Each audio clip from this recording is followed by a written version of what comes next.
Pessoal, boa noite. Estamos aqui no nosso encontro semanal.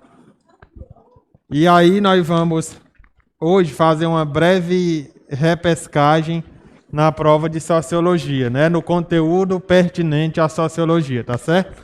Ainda quando a aula estava online, eu fiz uma revisão do que teria mais proximidade de cair na filosofia, tá certo? E aqui a gente vai fazer uma repescagem sobre a prova do Enem de 2020, tá certo? E aqueles conteúdos que sempre aparecem mais nas edições do Enem de forma recorrente, tá certo? Vocês têm em mãos uma lista de exercício, né? E contém 8 questões. Justamente essas 8 questões estavam na prova do Enem e elas, além de caráter sociológico, elas ainda apresentam caráter histórico e uma ou duas questão tem caráter linguístico, né? Que é onde vai abordar a disciplina de português, né? Não é novidade para vocês que o Enem trata da chamada interdisciplinariedade, não é isso? Todas as questões, elas estão ligadas nas mais diversas disciplinas, né? É por isso que são as 4 áreas que o Enem é dividido, né? Linguagens, códigos e suas tecnologias. Não é mais só aquela prova de literatura antiga que acontecia nos vestibulares tradicionais, mas o estudante ele vai ter que ter uma totalidade de toda a abrangência que é a área da linguagem, né? Por isso que é linguagem, código e suas tecnologias, né? O que é que tem dentro dessas questões? Linguagens, português, literatura e todas as áreas que estão relacionadas aos códigos, né? E esses códigos, geralmente, é a linguagem, aquela linguagem que, às vezes, ela aparece nas manifestações que são próprias do cotidiano, dos dias de hoje, né? Na arte, na ciência, em todas as denominações. Aí nós temos a de humanas, né? Que é sociologia, história e filosofia e conhecimentos gerais. Então, aqui é preciso sempre estar atento a essa questão da interdisciplinariedade dentro da prova do Enem, não é isso? Muito bem, nós temos aí essa primeira questão, né, onde diz assim, Declaração de Direitos do Homem e do Cidadão, né, 1789, né, a primeira declaração do ponto de vista jurídico que vai universalizar os nossos direitos, né. É interessante que o estudante do Enem ele saiba o que é um direito civil, o que é um direito social e o que é um direito político. Eles são divididos dessas 3 formas, né? Tem as suas particularidades e tem a sua divisão, né? Um exemplo do direito civil, que é o mais universal, que é para todo mundo, o direito de ir e vir é um direito civil. O direito de casar-se e dar-se em casamento é um direito civil. Direito político, a gente parte da premissa do sufrágio universal. Numa prova de sociologia, eu perguntei ao aluno, o que significa sufrágio universal? Ele disse, é quando morre uma pessoa importante. Vamos supor que morreu o Papa, sufragar, né? A gente diz, vamos rezar em sufrágio da alma de fulano. E sufrágio universal não é isso, pessoal. O sufrágio universal é o nosso direito de votar, de eleger alguém, como também de participar do processo político. Cada um aqui pode ser vereador, pode ser presidente da República, todo mundo tem esse direito. Basta estar afiliado a um partido político que você concorre esse direito, né? É o direito político que cada um de nós tem, né? E temos, por último, os direitos sociais, civis. Temos os direitos sociais. E, por último, eu falei agora dos políticos, perdão. Temos os direitos políticos e temos os direitos sociais, né? O Brasil, alguns governos passados, né, nós tem que ter direito à moradia, tem que ter direito ao transporte, tem que ter uma escola de boa qualidade. Isso é direito social, que abrange a totalidade de todos, né? De todos, sem fazer distinção de raça e de cor. Era para ser assim, né? Mas a gente sabe que nas particularidades da política e de outras coisas, as coisas não acontecem da maneira como era para ser, tá certo? Então, essa Declaração de Direitos do Homem e do Cidadão, que foi promulgada logo após o fim da Revolução Francesa, ela veio garantir isso, né? E essa questão estava lá no Enem. Então, vamos ler ela. Os representantes do povo francês, vírgula, tendo em vista que a ignorância, o esquecimento ou o desprezo dos direitos do homem são as únicas causas dos males públicos e da corrupção dos governos, resolveram declarar solenemente os direitos naturais, inalienáveis e sagrados do homem, a fim de que esta declaração, sempre presente em todos os membros do corpo social, lhes lembre permanentemente seus direitos e seus deveres, tá certo? A fim de que as reivindicações dos cidadãos, fundadas em princípios simples e incontestáveis, se dirijam sempre à conservação da Constituição e à felicidade geral, né? Disponível em direitoshumanos.br, né? Acessado em 7 de junho de 2018, tá certo? Diz assim: esse documento, elaborado no contexto da Revolução Francesa, reflete uma profunda mudança social ao estabelecer a manutenção das terras comuns. Foi esse o objetivo da Revolução Francesa, da Constituição, Declaração dos Direitos do Homem. Então já elimina, né? Supressão do poder constituinte, né? Não era uma Constituição, né? Se a gente fosse comparar uma Constituinte, seria o final, né? E não era essa que ela propunha. A Assembleia Constituinte é promulgada, é convocada para mudar a Constituição de um país, não é isso? Também não seria. Falência das sociedades burguesas, não. A Declaração Universal dos Direitos do Homem e do Cidadão não vai tratar da falência de nenhuma sociedade, não é isso? Letra D, paridade do tratamento jurídico. Seria a resposta correta, né? Letra D de dado, né? Então, quantas questões, do ponto de vista sociológico, se tratou nessa questão de sociologia? Nós tratamos das relações de poder, nós tratamos do Estado, porque a promulgação da Constituição do Homem e do Cidadão foi promulgada dentro de um modelo que nós chamamos de Estado moderno, né? Que nasce lá nas bases do socialismo, das ideias de Rousseau, de Thomas Hobbes, que se tiver tempo a gente vai refletir sobre eles, né? E a política, claro, nada disso aqui estava diferente da política, né? Porque os finais da Revolução Francesa, que, aliás, é uma das coisas que fez com que a sociologia surgisse, né? Revolução Francesa e Revolução Industrial, né? Todas elas alteraram o modo como o homem pensa e reflete a sociedade, né? Por isso que a política faz parte dessa dimensão aí da vida da humanidade, né? Depois, a cidadania e os direitos, né? É o que o Enem mais gosta de cobrar, assuntos relacionados, né? Você pode olhar, aparece aqui direitos, aparece diversidade, aparece aqui, né? São 3 questões que aparecem, que estão ligadas diretamente aí à questão dos direitos e da vida em sociedade, tá certo? Então, resposta correta, letra D de dado, né? Essa questão aí falava da paridade do tratamento jurídico. Todos são iguais perante a lei. E, a partir dessa declaração de direitos do homem e do cidadão, isso se tornou universal, né? Não é só lá na França onde foi promulgado, mas equivale para o mundo todo, né?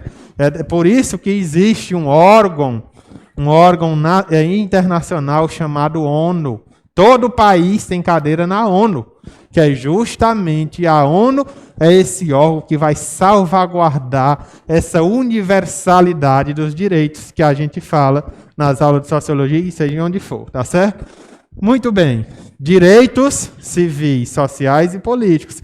Se você não sabe ainda a divisão e a diferença entre 3 tipos de direitos, eu recomendo que ao chegar em sua casa hoje você tente, bote no Google mesmo, qual a diferença entre direitos sociais, políticos e civis, tá certo?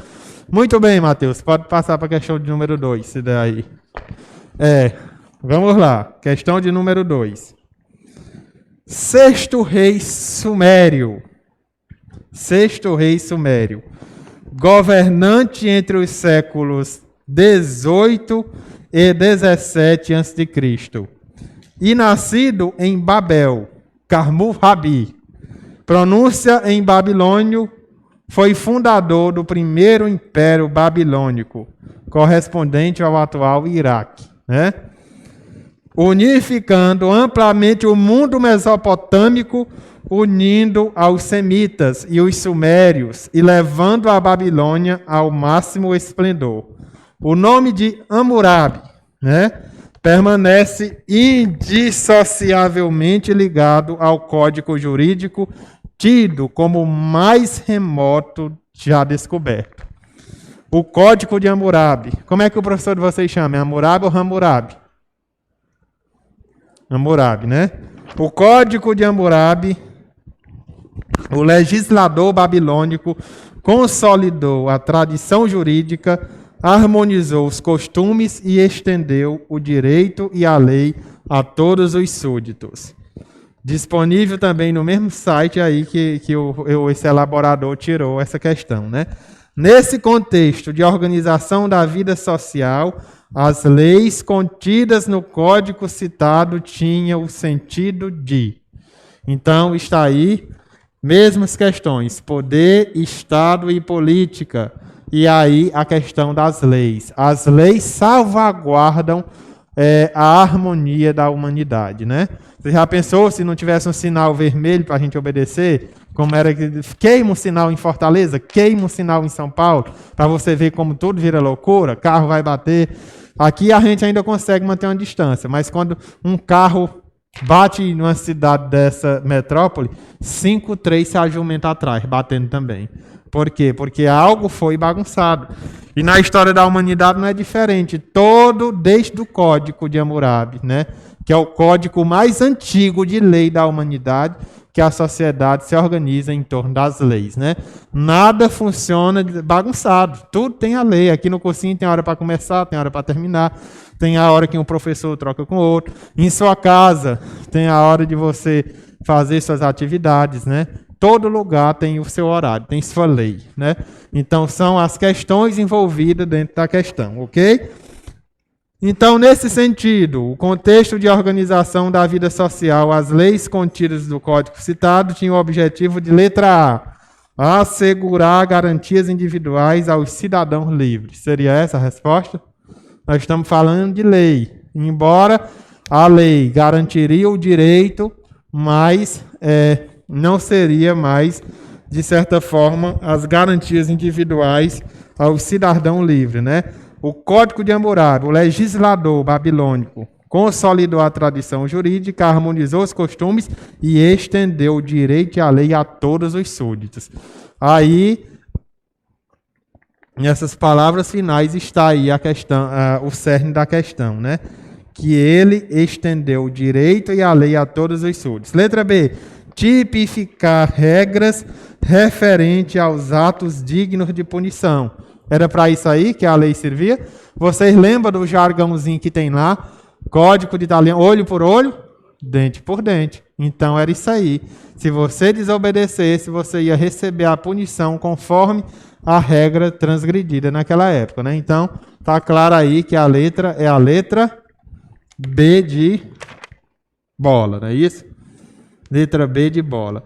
Todas as questões ligadas aqui estão relacionadas ao poder, ao Estado e à política, tá certo? Aqui nem tanto aparece aí a questão da lei, ok?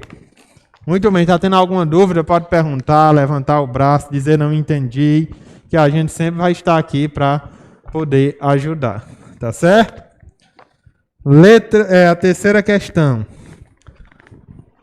Terceira questão. A divisão internacional do trabalho significa que alguns países se especializam em ganhar e outros em perder. Nossa comarca no mundo, que hoje chamamos América Latina, foi precoce. Especializou-se em perder desde os remotos tempos em que os europeus do Renascimento se aventuraram pelos mares e lhes cravaram os dentes na garganta. Passaram-se os séculos e a América Latina aprimorou suas funções. As veias abertas da América Latina. Escrito na década de 1970, o texto considera a participação da América Latina na divisão internacional do trabalho, marcada pela produção inovadora de padrões de tecnologia. Foi assim no nosso país? O nosso país produziu, foi pioneiro, se destacou? Não, né? Ao contrário, como o texto diz, os europeus agarraram a nossa garganta e levava tudo que a gente tinha, desde o pau-brasil ao ouro, tudo, especiarias, tudo. Eu imagino, pessoal, reflita aqui comigo, uma digressão. Mas o nosso país é tão rico que desde a época da chegada dos portugueses, que o pessoal se apropria de nossas riquezas e a gente ainda tem tanta riqueza. Você quer saber o que o Brasil é rico? Vá na região norte. Veja aquele trem passar com minério de ferro levando para a China, que não tem fim o trem. Você peleja, é meia hora parado aqui olhando ele, e um minériozão de ferro escoando. Produção que vai para fora, né? Tudo que é nosso, de primeira qualidade, é exportado. A gente vai ali na região do Vale do São Francisco, uvas, mangas, tudo que o rio dá. Segunda, terceira classificação, a gente consome. A primeira classificação é exportado, né? Então, desde o início da chegada dos portugueses, que nós somos bombardeados. Toda a nossa riqueza vai para fora, né? Agora, eu acho que vocês estão vendo crescer, se vocês ainda não viram, uma hora vão ver. Se você, é porque eu viajo muito, estou toda hora nas BR, mas vocês já viram o tanto de hélice daquela energia eólica que passa nos caminhões, riqueza, vento. O nosso país tem muitas regiões ricas de vento. Mas para onde é que está o vento? O primeiro vento está indo para onde? Para fora. Exportado, naquelas turbinas, certo? E aí tudo vai para fora. Então, o Brasil foi esse, a América Latina foi esse que tudo jogou para fora, né? Superação paulatina do caráter agroexportador. Não, nem existia o agronegócio nessa época. Letra C, a apropriação imperialista dos recursos territoriais. Seria a letra C, né? Isso daí estava na cara. Letra C de caixa, ok? Então, nós vamos vendo aí que nessa questão nós falamos da divisão social do trabalho, né? Assim que eu terminar o conteúdo de sociologia com relação à cultura, eu vou entrar no tema do trabalho, tá certo? São temas que, pegando uma aula e outra, eles levam em torno de 2 a 3 aulas para serem concluídos, tá certo? E aí, tratar sobre o trabalho é tratar também sobre a principal ferramenta nossa do cotidiano, né? Que é a divisão social do trabalho, né? Tem alguns jargões, o trabalho dignifica o homem e o trabalho é aquela coisa que mexe diretamente com a estima pessoal de cada um de nós, né? Por isso que a sociologia encara ele como sendo importante para ser trabalhado em sala de aula, ok? Aí, que questão é essa? Agora, Matheus? É a quarta, né?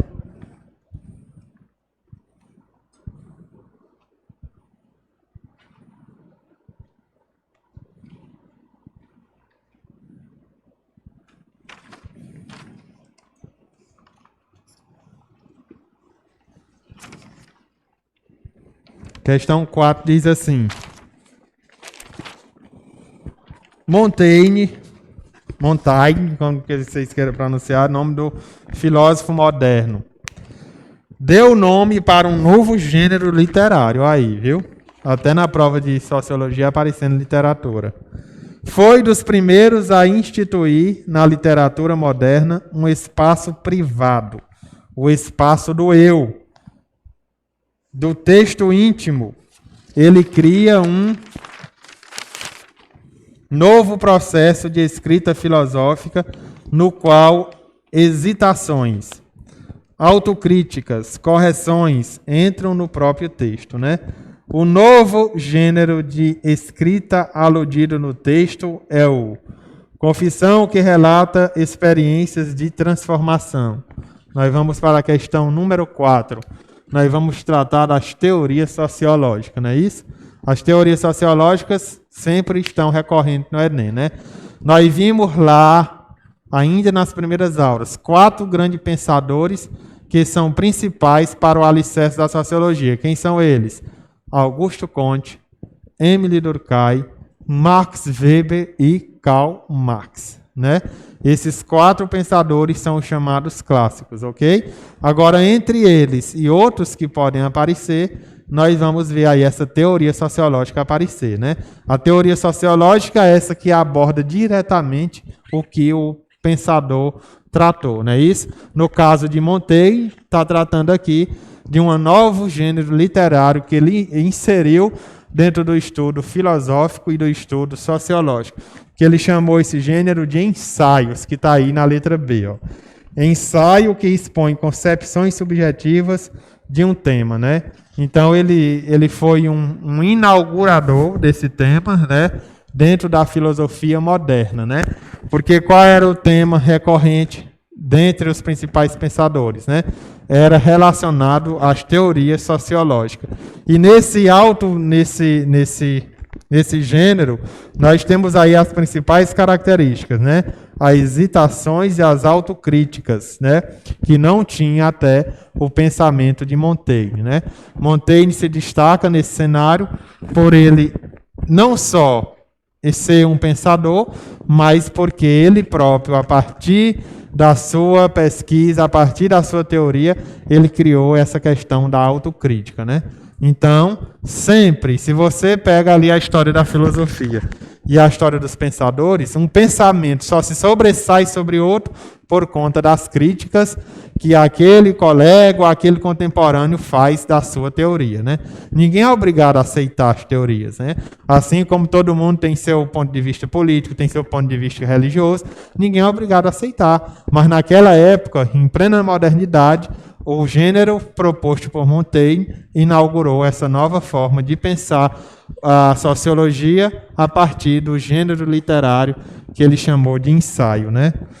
Que expõe concepções subjetivas de um tema, tá certo? Então, o subjetivismo dentro da esfera sociológica e filosófica vai ser a autoexacerbação do pensamento do sujeito, né?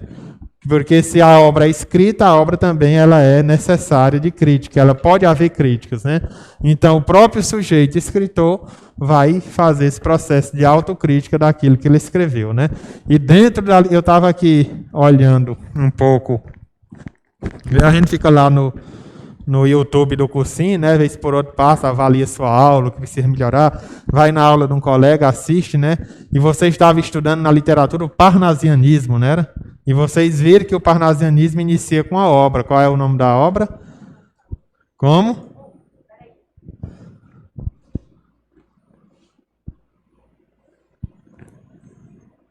Ovídio, uma coisa assim, eu não me lembro mais. Enfim, para dizer que a obra, que é o escrito do pensador, ela vai ser importante aqui dentro do pensamento de Jean de Montaigne, tá certo? Filósofo da modernidade, ok? Então a gente fica com a letra B, né? Com a letra B, que é o ensaio, né? Tem carta, ensaio, dissertação, tem tantos gêneros literários, e esse foi o que foi inaugurado por Montaigne. Nas últimas décadas, estou na questão 5.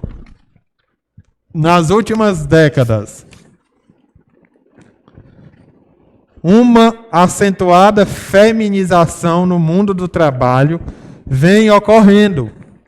Se a participação masculina pouco cresceu no período pós-1970, a intensificação da inserção das mulheres foi o traço marcante, né? Entretanto, essa presença feminina se dá mais no espaço dos empregos precários, onde a exploração, em grande medida, se encontra mais acentuada. As trabalhadoras no telemarketing, uma nova divisão sexual do trabalho, né? Interessante aí, ele substituiu o termo social por sexual do trabalho. Isso aí já começa a chamar a atenção quando você lê esse fragmento da obra, tá certo? A transformação descrita no texto tem sido insuficiente para o estabelecimento de uma condição de igualdade de oportunidades em virtude das... Quantas questões nós podemos elaborar aí? Ó? Na semana passada, na aula passada, nós tratamos delas. Diversidade cultural, né? E estratificação social. Essa palavra estratificação, vocês lembram lá do ensino primário, que significa a divisão, né? Divisão da sociedade em camadas, né? Aí vocês lembram daquela piramidezinha que compara lá, né? São 3 classes, os mais poderosos em cima, os mais, como é que eu posso dizer, discriminado não seria, os mais inferiores embaixo, né? E aí, essa piramidezinha, ela em todo livro que vocês pegaram, ela vai aparecer, que é a divisão social da sociedade em classes, né? Aí ele vai perguntar, essa transformação descrita no texto tem sido insuficiente para o estabelecimento de uma condição de igualdade de oportunidades em virtude das estagnação de direitos adquiridos e do anacronismo da legislação vigente. E aí, vocês acham que os direitos adquiridos estagnaram? A legislação, que as leis estão avançando ou está, de certa forma, retomando a cada dia um novo diálogo acima dessa questão, né? Então, essa questão aí, ela é correta, ou aliás, errada. Estagnação de direitos adquiridos, né? Embora o direito não estagnou, os direitos adquiridos, ele deu uma melhorada, mas em contrapartida, a lei não está avançando, né? A lei está no anacronismo da legislação vigente, ou seja, eu acho que nesses últimos anos, pouco se tratou nessa questão da divisão social do trabalho, né? Vocês sabem que essa diferenciação do ponto de vista da divisão social do trabalho, ela vem desde sempre, né? Que homens podem até trabalhar carga horária igual a da lei, que é para todo mundo, mas as condições salariais são inferiores ainda, né? Isso não foi uma questão ainda decidida, até porque, do ponto de vista da questão das leis, a gente também não avançou nesse sentido, tá certo? Letra B, manutenção do status quo gerencial e dos padrões de socialização familiar. Então, letra B é a resposta certa. Por que é que as coisas não avançaram? Porque existe aí essa manutenção do status quo gerencial e dos padrões de socialização familiar. Qual é o status quo vigente? É que está assim, vamos deixar como está. Ninguém vai mudar, né? O Brasil, vamos ter outras pautas, vamos tratar da retomada do crescimento, essa questão salarial feminina, a gente coloca uma pedra em cima, né? E aí, o padrão familiar é que nós estamos ainda, infelizmente, ainda agregados a um modelo de sociedade patriarcal, que vocês sabem que o homem termina sendo, nesse modelo, a figura mais importante, né? Enquanto não se romperem essas bases e essa sequência familiar, ainda não avança nessa divisão social do trabalho com relação às mulheres, tá certo? E aí nós vamos ainda, sendo nesse sentido, um pouco atrasados, tá certo? Seria aí a letra B, ok? Alguma dúvida? Letra C, diz assim, desestruturação da herança patriarcal. Não, né? A herança continua da mesma forma, ok? Então, não vem ser aí as outras letras. Quantas questões tratamos nessa questão número 5? A diversidade cultural, né? E ela também atinge a divisão social do trabalho. Mulheres ganham inferior aos homens. É cultura, está na cultura, está nas leis, está em todo lugar e vai ficar assim. É cultural, né? Porque a lei, o Congresso poderia ir dormir hoje faltando essa lei para igualar, mas não se coloca em pauta, né? o que é que se coloca em pauta? É a questão do crescimento econômico do país, né? Sempre vai ser a pauta principal. A estratificação social, divisão social da sociedade, né? Então, nessas condições, as mulheres sempre vão ficar embaixo da pirâmide, levando as outras, a sociedade nas costas, ok? Declaração de Salamanca, 1994, é a sexta questão, Mateus. Diz assim: acreditamos e proclamamos que toda criança tem direito fundamental à educação e deve ser dada a oportunidade de atingir e manter o nível adequado de aprendizagem. Toda criança possui características, interesse, habilidades e necessidades de aprendizagem que são únicas. Sistemas educacionais deveriam ser designados e programas educacionais deveriam ser implementados no sentido de se levar em conta a vasta diversidade de tais características e necessidades. Disponível no portal do MEC.gov. Como signatário da declaração citada, o Brasil comprometeu-se com a elaboração de políticas públicas educacionais que contemplem a criação de privilégios. É isso aí. A nossa política educacional, ela vai nesse sentido, eu estou falando a do governo, ela vai no sentido de criar privilégios? Não, né? Contenção dos gastos.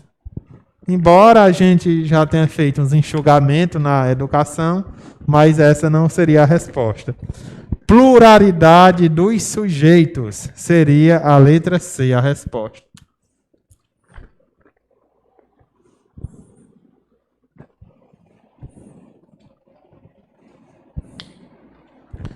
Aí vocês acompanharam esses dias, né, a polêmica nas redes sociais da fala do ministro da Educação, né?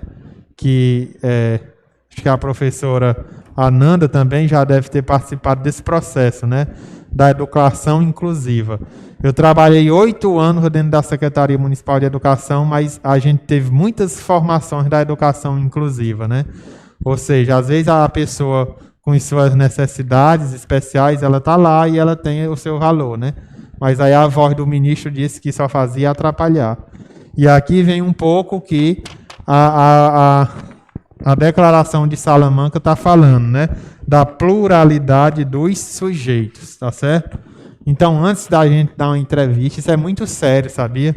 Às vezes é interessante que eu fico olhando, isso é muito da minha disciplina, da filosofia e da sociologia, às vezes um pronunciamento de nada, tem toda uma interpretação em cima e você é eliminado, qual é o termo que diz na rede social? Você é cancelado. Você é cancelado da rede. Uma declaração, aí vira aquele alvoroço. Então isso é muito sério, sobretudo eu acho que os nossos representantes, eles têm que botar o freio na língua, porque às vezes não é nem que eles pensem daquele jeito, é a viralização que a rede social dá daquela fala, né? Aí vai e acaba com o mundo e a oposição pega para valer. Então, hoje é muito melindroso a política, né? Hoje, para você ser um líder, qualquer coisa, você tem que pisar, não é em casca de ovo não sei nem o que é, uma coisa mais frágil que uma casca de ovo possa ser. Porque você está sendo 24 horas vigiado. Até pior do que o Big Brother, que é com câmera, né? Eu acho que tem não sei quantos... Então, isso fica muito agravado dentro da sociedade. Logo, logo, o Enem vai fazer questão desses tipos, com essa palavra aí que você disse, cancelamento. Você é cancelado, né? E é aquilo e acabou-se. Certo? Então, essa declaração de Salamanca, que foi promulgada aí em 1994, ela visa aí a pluralidade dos sujeitos, ok? Habilidades, necessidade e levar em conta a diversidade de tais características e necessidades, né? Então, a gente vive num mundo diversificado, né? E aí tem todas essas situações precisam ser atentas, né? De ontem para hoje foi a polêmica do prefeito de Criciúma. Vocês acompanham os jornais, né? Que despediu lá um rapaz, um professor gay declarado, Foi despedido porque o prefeito não gostou de uma declaração lá que ele fez, né? Então, Universidade de Salamanca, os direitos de Salamanca é contra, né? Porque tudo tem que ter as suas diversidades, as características e necessidades, tá certo? Então, letra C é a pluralidade dos sujeitos, né? Prestar atenção para essa questão. Poder, Estado, né? E política, direitos e cidadania. Então, dentro da divisão dessa questão, nós tratamos dos direitos mais uma vez e também tratamos da cidadania, né? Aliás, a gente também tem que dedicar uns 30 a 50 minutos para falar da cidadania. Cidadania, que é um termo que é tão simples e tão complexo ao mesmo tempo, porque tem todas as teorias em cima dessa palavra, tá certo? Muito bem, a 7ª questão diz aí: o toyotismo, a partir dos anos 1970, teve grande impacto no mundo ocidental, quando se mostrou para os países avançados como uma opção possível para a superação de uma crise de acumulação. Os sentidos do trabalho, ensaio sobre a afirmação e a negação do trabalho. Eu sempre gosto de estar aqui com vocês comentando essas questões, e eu sou fã desses fragmentos só.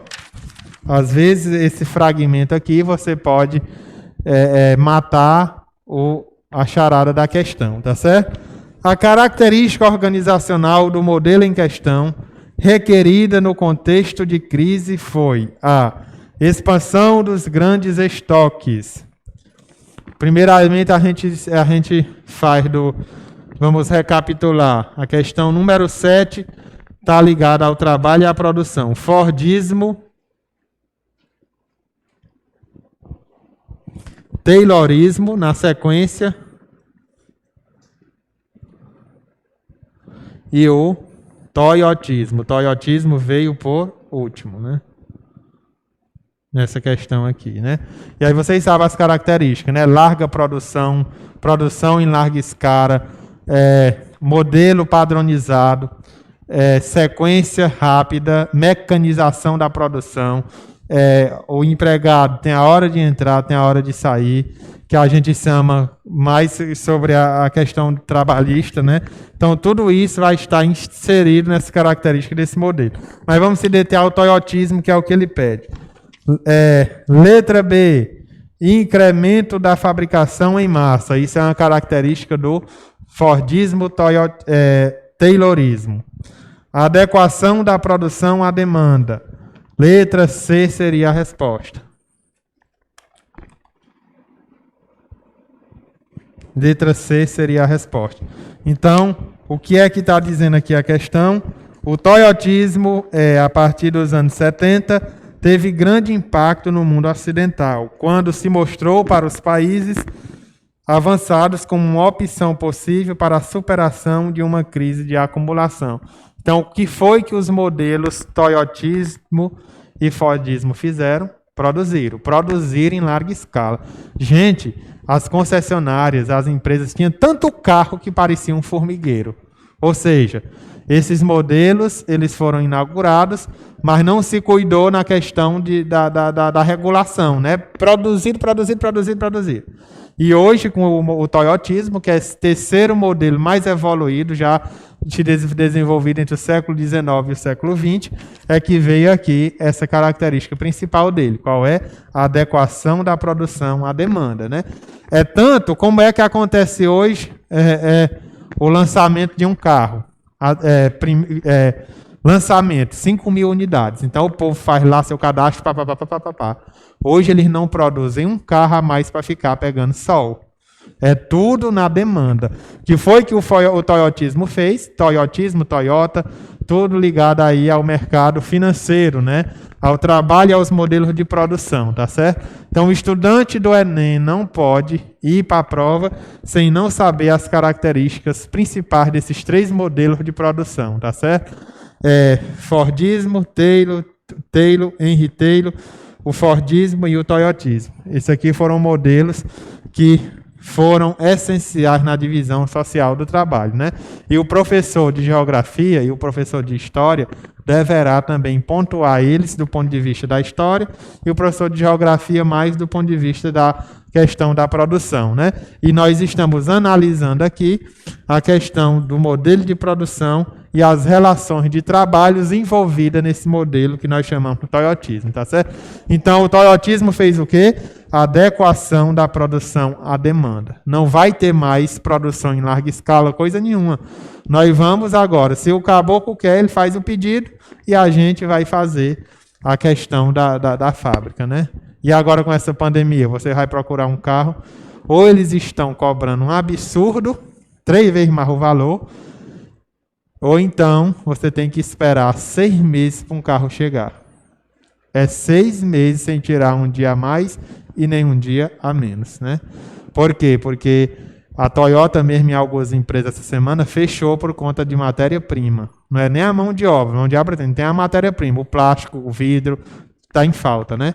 E aí teve que fechar. Aí suspende a produção. Então esse modelo toyotismo, ele vem aí adequar a produção à demanda, tá certo? 8ª e última questão diz assim: um dos resquícios franceses na dança são os comandos proferidos pelo marcador da quadrilha, né? Como eu disse a vocês, a nossa quadrilha junina não é brasileira, nem nordestina. Ela tem origem na França e veio exportada para o Brasil, tá certo? Seu papel é anunciar os próximos passos da coreografia. Agora ele vai falar na gente, presta atenção. O abrasileiramento de termos franceses deu origem, por exemplo, ao saroué, né? Saroué, sourire no francês. Reunião social noturna, onde para todos se juntarem no centro do salão, en arrière, né? Esse aqui vocês conhecem esse termo. Olha en arrière, en avant, en arrière, eu não me lembro mais. En arrière, para trás, e en avant, em avante, para frente, né? Então, olha que linda essa questão. Termos utilizados aqui no nosso dia a dia, nas nossas festas juninas. Aí pergunta, é do Enem do ano passado, estava na prova do Enem de 2020. A característica apresentada dessa manifestação popular resulta do seguinte processo sócio-histórico: massificação da arte erudita. Não, a cultura não é erudita. Essa cultura da quadrilha é popular. Rejeição de hábitos elitistas, né? Aqui não aparece hábitos elitistas. Logo, se ela é popular, os hábitos elitistas estão mais para a cultura erudita.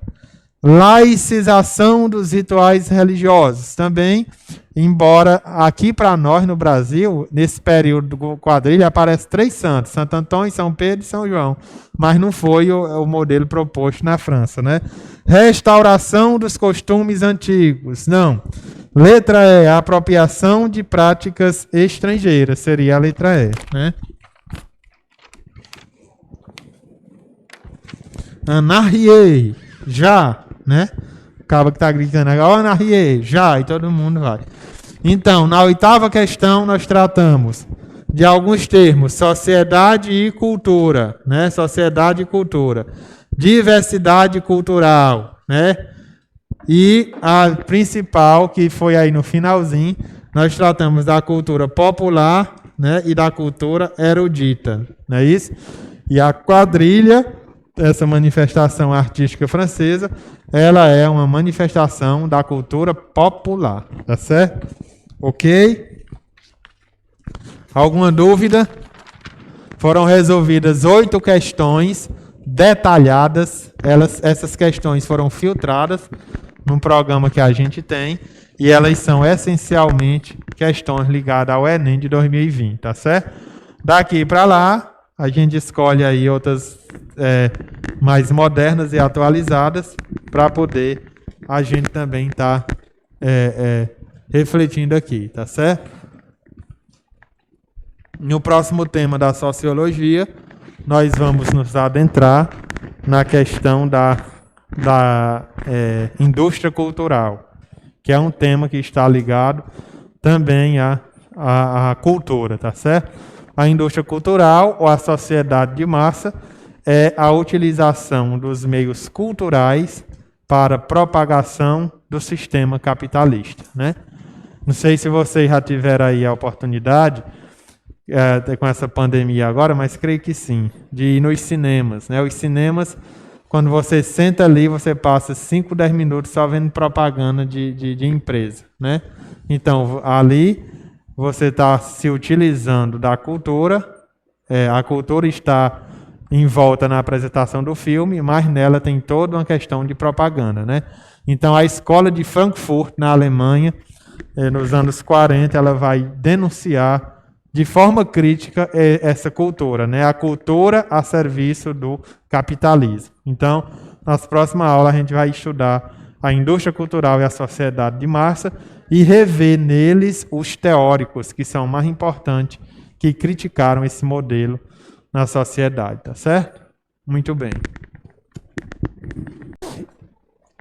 Como eu falei para vocês, aí nós temos uma redação 1000 do ano passado, e nós temos, não sei se vocês chegaram a ler, o outro textinho, é a análise do corretor, dos corretores sobre essa redação. Então, nós vamos analisar os 2 textos, tá? Para a gente ver aí como foi que o Juan, que foi o meninozinho que tirou 1000, ele fez, e aí a gente seguir a mesma ideia. Primeira coisa que eu quero que vocês coloquem aí na cabecinha de vocês. A argumentação por contraposição. Professora, o que é a ideia de argumentação por contraposição? Meninos, primeiramente, o que é contrapor? O que é contra-argumentar? Alguma ideia? Não.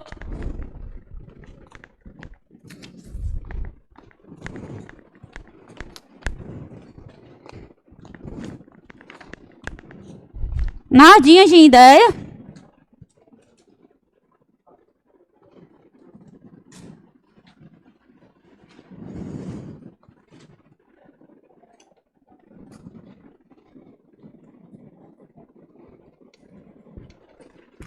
Gente, o que é contrapor? O que é contraposição?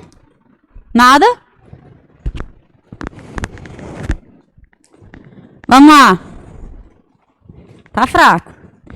Posição aqui vai entrar a ideia de posicionamento, de ponto de vista, certo?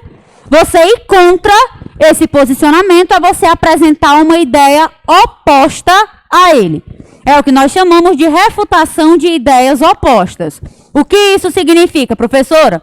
Você vai pegar o tema, vai analisar a tese e você vai apresentar essa tese. Colocou a tese, vamos supor. Imagine aí o tema sobre evasão escolar, por exemplo, tá? Imaginem o teminha sobre aí a ideia de evasão escolar. Aí eu uso como tese, prestem atenção, eu uso como tese a insuficiência, não, colocar a ineficácia, fica mais bonitinho. A ineficácia governamental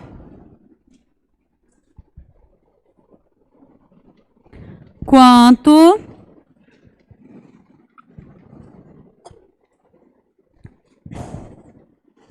a garantia à educação a todos. Vamos lá. Prestem atenção. A tese de vocês sempre tem que ser um probleminha, certo? Sempre vocês vão usar uma ideia de probleminha. Cuidado, não usem o termo inefetivo. A inefetividade de tal coisa, não use. Por quê? Inefetivo se relaciona mais a cargo, tá? É a mesma coisa de efetivo, o contrário de efetivo. Então, vocês não vão usar inefetividade aí não, tá? Vocês usem ineficácia, insuficiência, ausência, falha, belezinha? Cuidado, insuficiência é diferente de ineficácia, que é diferente de ausência. A ausência não existe.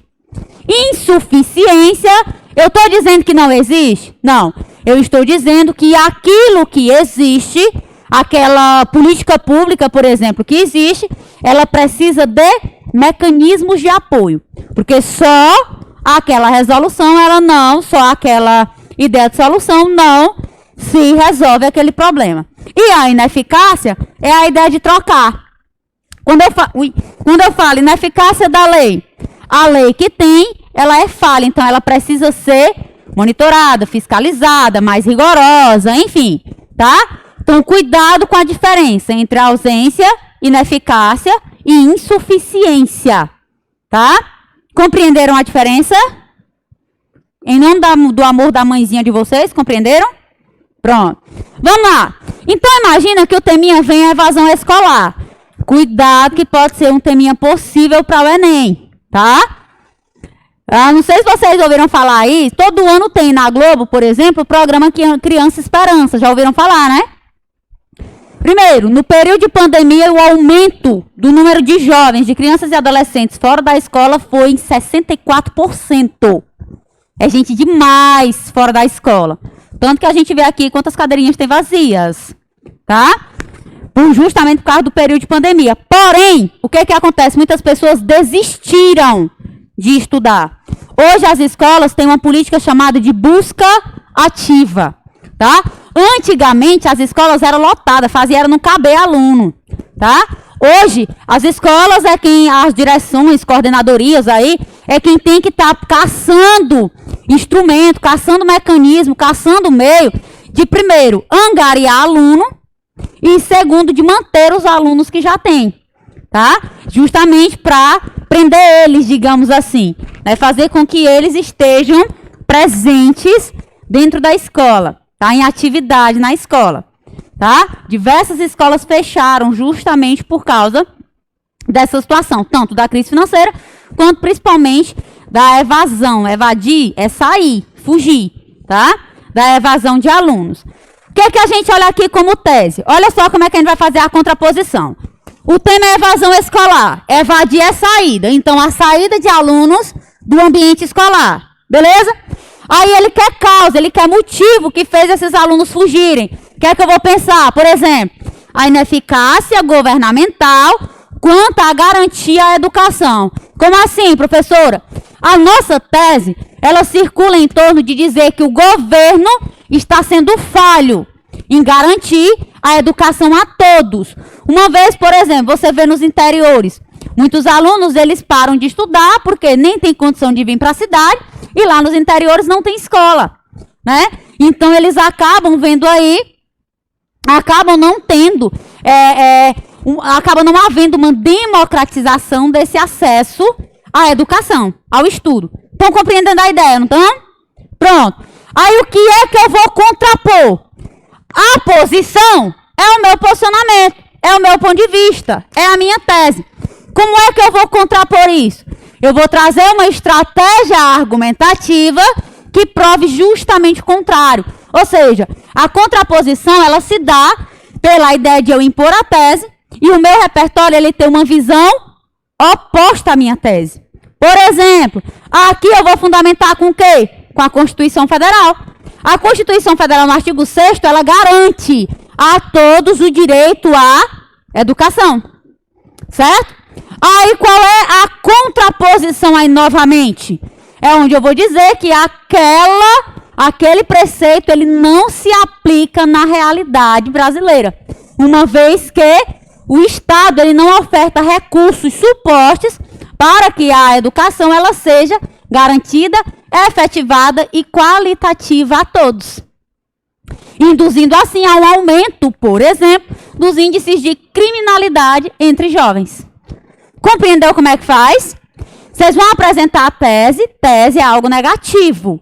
Aí vocês vão apresentar o repertório, que ele tem uma visão oposta à sua tese. Então, digamos assim, seja um repertóriozinho legal, positivo. E aí a contra-argumentação, ela vai funcionar a partir do meu posicionamento novamente, mostrando que aquela premissa, aquela lei, enfim, ela não se efetiva no meio social. Compreenderam como é que faz? Deu para entender mais ou menos? Vamos ver como foi que o meninozinho fez. Todo mundo aí com canetinha na mão que a gente vai precisar para analisar. Vamos lá. Qual foi o teminha do ano passado mesmo? Alguém lembra? Os estigmas associados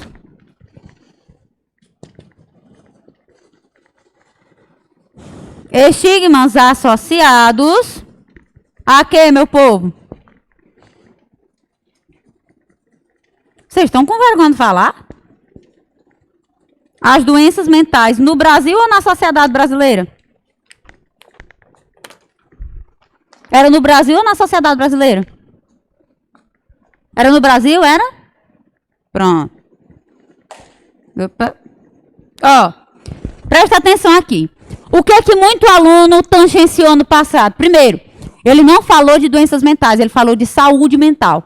O tema você só ia falar de saúde mental lá na conclusão, que seria ideia de solução, tá? Outra coisa, a galera, ó, alguns principalmente não sabiam o que significa estigmas. O que é que significa estigmas? Minha gente, vamos caçar vocabulário. Nada.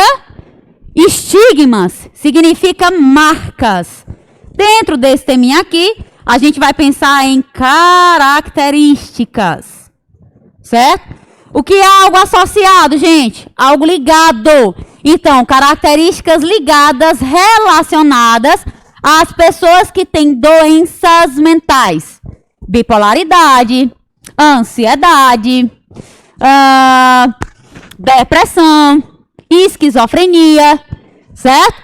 Várias outras doenças aí que relacionam a questão psíquica, psicológica, por exemplo, tá? No Brasil, quero que eu ia observar aqui uma falha educacional, eu ia observar aqui um preconceito, seriam ideias referentes à intenção desse teminha. Compreenderam até aí? Vamos ver como foi que o Juanzinho fez. Canetinhas na mão aí, que a gente vai precisar. Vamos fazer o mapeamento todinho. Vamos lá. Começando pelas partes do texto. A nossa introdução, ela é dividida em 3 partes. Quais são as 3 partes da nossa introdução, Antônio Carlos? Quais são as partes da nossa introdução? Fala, homem. Quais são as partes da nossa introdução? Contextualização, que eu envolvo o tema dentro de um contexto. Eu trago um repertório socioprodutivo relacionado ao tema. Depois, qual é a segunda parte da introdução? Tese e a terceira parte. Qual é a segunda parte? A apresentação do tema. Eu vou pegar a frase delimitadora do jeitinho que está lá e na introdução. Ou eu posso ir desmembrando ela. E a terceira parte, a ideia de tese. Beleza. Vamos lá. Olha aí como foi que ele fez. Durante a Idade Média, as doenças mentais eram associadas à falta de fé, resultando no julgamento de muitas pessoas como hereges. Certo? Antigamente, as pessoas que tinham doenças mentais, a sociedade via como uma pessoa endemoniada, né? Como uma pessoa que era dotada de demônios, de seres sobrenaturais, não sei o quê. É tanto que eles tinham as casas, os palácios, enfim, eles já eram construídos com os chamados porões, né? Que era para botar essas pessoas escondidas porque elas faziam vergonha, né, ao meio social. Vamos lá. Apesar de datar de séculos passados, o estigma dos transtornos mentais ainda é perceptível no contexto atual, com destaque ao caso no Brasil. Nesse sentido, a persistência dessa discriminação é causada devido tanto à falta de empatia, como à insuficiência estatal no acolhimento das vítimas. Prestem atenção. Assim, é evidente a necessidade de intervir sobre essa triste realidade de caráter medieval. Valorização do repertório no mesmo parágrafo. Beleza, volta. Durante aí, tá? É um advérbio de tempo. Então, já conta como competência 1. Beleza? Aí traz, durante a Idade Média. Idade Média é o quê? Uma alusão histórica. Então, de durante até hereges, vocês vão grifar, passar o tracinho, e aí vocês vão colocar assim, ó. Contextualização por alusão histórica, C2. Que é a referência à competência 2. O que é que diz a competência 2 mesmo? Uso de área de conhecimento sobre o tema, respeitando o limite estrutural do texto assertivo argumentativo. Então, vamos lá. De durante até hereges, grifa, e aí coloca contextualização por alusão histórica, C2. Colocaram? Pode continuar? Bora ligeiro, senão não dá tempo. Vamos lá. Apesar de datar, ó, o apesar de é um conectivo, tá? Apesar de tal coisa, ocorre tal coisa. Então, a ideia do apesar é a mesma coisa do embora, tá? Então, aí é um conectivo subordinativo de oposição, tá? Então, aí o apesar de, grifa e coloca C4, conectivo, uso de conectivo. Aí ele traz, apesar de datar de séculos passados, o estigma dos transtornos mentais, tema, ainda é perceptível no contexto atual, com destaque ao caso no Brasil. Vamos lá. Grifa aí de apesar de até Brasil. E aí vocês vão colocar a apresentação do tema. Projeto de texto, C3. A apresentação do tema, C3.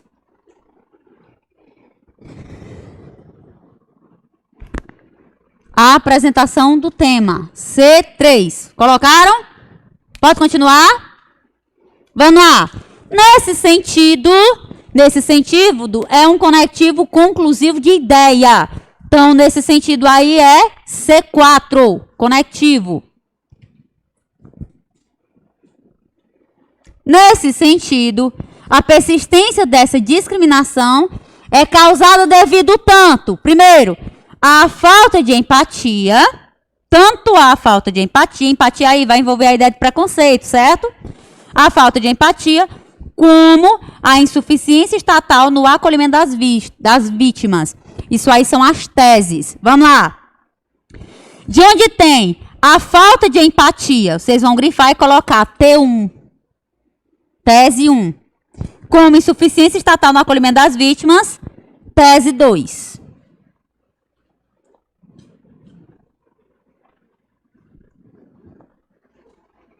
Estão entendendo, né? Como é que é para fazer? Fazer a identificação de cada ideia. Deu certo, não deu, tio? Pronto, vamos lá. Então, nesse sentido, até as vítimas aí, é a apresentação da tese. Aí a falta de empatia, tese 1, e a insuficiência aí de estatal, né? Quanto ao acolhimento das vítimas, é a tese 2. Essa última ideiazinha assim, aí é um conectivo também, C4. Colocaram? Assim, é evidente a necessidade de intervir sobre essa triste realidade de caráter medieval. De assim até medieval, é o fechamentozinho do parágrafo. Professor, é obrigado eu fazer isso aí na redação? Não. Você pode ir só até a tese. Saiu, o aluno fez por quê? Ele quis aumentar a linha. Porque a introdução estava muito curtinha, ó, só tinha 3, 4, 5 linhas. Ele, não, vou botar bem aqui mais uma só para fazer um fechamento bonitinho, tá? Mínimo 6 linhas, máximo 7 linhas de introdução. Belezinha? Alguma dúvida até aí? Pode continuar? Bora lá. Aí nós vemos agora o desenvolvimento. Partimos da introdução, vamos para o desenvolvimento. Qual é a primeira ideia de tese aí do menino? Falta de empatia. Então, você já lembra. Preconceito. Vamos lá. A princípio, o exercício escasso de empatia na sociedade brasileira contribui com a manutenção do estigma das doenças mentais. Segundo o filósofo prussiano Immanuel Kant, os indivíduos devem agir conforme o dever moralmente correto, levando em consideração a existência do outro e criando uma lei universal. Prestem atenção. Vamos já voltar aí para vocês entenderem como foi que ele construiu. Entretanto, esse princípio chamado de imperativo categórico não é plenamente executado no Brasil, visto que, aí ele explica, as práticas preconceituosas contra pessoas com problemas psicológicos contradiz a moral de respeito às diferenças individuais. Nessa perspectiva, serve de exemplo o pensamento errôneo, no qual o indivíduo que sofre de certas condições psíquicas, como a bipolaridade, seria incapaz de agir na sociedade, desvalorizando seu caráter. Dessa forma, nota-se que esse desrespeito precisa ser desmotivado ou desmistificado. Volta lá de novo. A princípio, conectivozinho aí para iniciar o desenvolvimento. O exercício escasso da empatia na sociedade brasileira contribui com a manutenção do estigma das doenças mentais. Grifa de a princípio até doenças mentais, e aí vocês vão colocar tópico frasal. Meninos, qual é a intenção do tópico frasal? Eu vou retomar a tese ou repetir a tese, posso pegar do jeito que está lá ou usar outras palavras, tá? E aí eu faço uma reafirmação do tema. Olha só, como é que ele fez aí? A princípio, o exercício escasso da empatia. Qual foi a ideiazinha de tese lá dele? Falta de empatia. Escasso aí não é falta. Escasso é baixo, é ínfimo, é pouco, tá? Aí ele traz o exercício escasso da empatia, retomada da tese. Com outras palavras, mas retomou a tese. Na sociedade brasileira, ó a afirmação do tema. Contribui com a manutenção do estigma das doenças mentais. Então, o tópico frasal, ele é obrigatório, a competência 2 exige de você, tá? E aí, veja, a única função do tópico frasal ele tem que sintetizar o que vai ser abordado naquele parágrafo. Então, ele tem que retomar a tese e ele tem que reafirmar o tema. Sempre lembrem disso. Toda vez que você for apresentar o tópico frasal, use um conectivo, retome a tese ou repita a tese e reafirme o tema. A ideia geral do tema. Belezinha? Ok, vamos lá. Pegamos a primeira parte aí, tópico frasal. Aí ele coloca segundo. Segundo é um conectivo, é a mesma coisa de conforme. O segundo aí é o conectivo. Qual é a competência do conectivo, meu povo? 4, pronto. Segundo, grifa e coloca C4. Vamos lá. Segundo o filósofo prussiano Immanuel Kant, professor, eu preciso saber até a origem do filósofo? Não. Você tem que saber a profissão da autoridade e a primeira vez que for citar a autoridade, nome e sobrenome, tá? Por exemplo, segundo o filósofo Jean-Jacques Rousseau. Nada de colocar segundo Rousseau, tá? Ele nem lhe adicionou no WhatsApp, então, né? Vamos evitar, né? O constrangimento. E aí vocês, a primeira vez que citarem, coloquem Jean-Jacques Rousseau. A segunda vez que for citar durante o texto, aí você pode colocar o nome mais conhecido, que é Rousseau, por exemplo. Ok? Professor, em casos como Sócrates, Sócrates é Sócrates mesmo, Platão é Platão mesmo, tá? Mas esses que têm nome e sobrenome bem claro, usem, ok? Vamos lá. Segundo o filósofo prussiano Immanuel Kant, gente, presta atenção. Qual é a ideia do tópico frasal? Que o serviço escasso da empatia, ele contribui com a manutenção do estigma, do preconceito às doenças mentais. Tá? Vamos lá. Segundo o filósofo prussiano Immanuel Kant, os indivíduos, presta atenção no repertório, como é algo positivo. Os indivíduos devem agir conforme o dever moralmente correto, levando em consideração a existência do outro e criando uma lei universal. O que isso quer dizer? Que tem que respeitar o outro, que tem que amparar o outro. A senhora percebe que está uma visão oposta em relação à tese? Pronto, beleza. Então aí é a primeira ideia de repertório que ele causa a contraposição. Agora eu vou fazer uma reafirmação disso. Olha só. Entretanto aí é um conectivo de oposição de ideia, tá? Entretanto, grife coloca C4. C4. Vamos lá. Entretanto, esse princípio, que princípio? O princípio do Immanuel Kant, tá? Vamos lá. Esse princípio chamado de imperativo categórico, onde é que ele evidencia que há problema? Não é plenamente executado no Brasil. Visto que, grifa ou visto que, de novo, grifa ou visto que, coloca C4. A evidenciação aí de ideia oposta. Visto que, aí ele comprova, ó, as práticas preconceituosas contra pessoas com problemas psicológicos contradiz a moral de respeito às diferenças individuais, como o filósofo lá menciona. Entendeu qual é a ideia? Eu vou apresentar a tese, eu vou trazer um repertório que tem uma visão oposta e depois, com o meu posicionamento crítico, eu derrubo, desculpa a expressão, mas eu quebro, eu derrubo aquele repertório. Eu mostro que aquela ideia positiva, ela não se efetiva. Compreendeu como é que faz? Compreendeu a ideia? Compreenderam? Vamos lá. Nessa perspectiva é competência 4, conectivo. Nessa perspectiva, serve de exemplo, aí ele faz um aprofundamento da ideia para reafirmar. Eu posso pensar aí, por exemplo, em causa e consequência, tá? Por exemplo, a causa, na eficácia governamental quanto à educação. A consequência, aumento da criminalidade. Você força, quando você faz uma argumentação por contraposição e aprofunda a ideia através de uma consequência, não é que você obriga, mas você induz o corretor a concordar com você. Porque como ele vê a ideia de causa e consequência, ele concorda, isso aqui realmente acontece. Então, ele dá pontinho para você. Compreendeu? Tentem fazer sempre a argumentação por causa e consequência. É mais fácil, é muito mais fácil, tá? E você induz, não é que você força, mas você encaminha o corretor a concordar com o seu posicionamento. Porque ele leva a ideia de fato social. Ele considera que aquilo realmente acontece. Compreenderam a ideia? Há alguma dúvida até aí? Não? Vamos lá, continuando. Nessa perspectiva, olha o aprofundamento da ideia aí.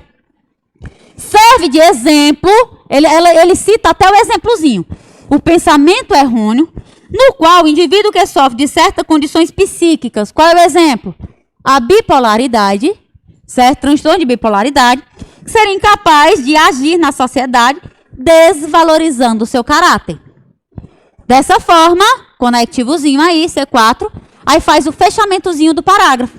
Nota-se que esse desrespeito precisa ser desmotivado.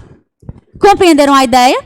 Apresento a tese, apresento o repertório de visão oposta, apresento o meu posicionamento crítico que quebre aquele repertório reafirmando a tese, aprofundo a minha ideia com a consequência e fecho o parágrafo. Pronto. Dizendo assim parece fácil, né? Vai dar certo, vai dar certo. Vamos lá. Só isso, tio. Só isso. Ademais, segundo desenvolvimento aí, vamos lá. Ademais, a atitude insuficiente do Estado em acolher as vítimas precariamente potencializa a estigmatização. De acordo com os preceitos da Constituição Federal, o governo tem a obrigação de garantir a igualdade de tratamento entre cidadãos, independentemente de quaisquer condições pré-existentes. Porém, essa justiça não é cumprida.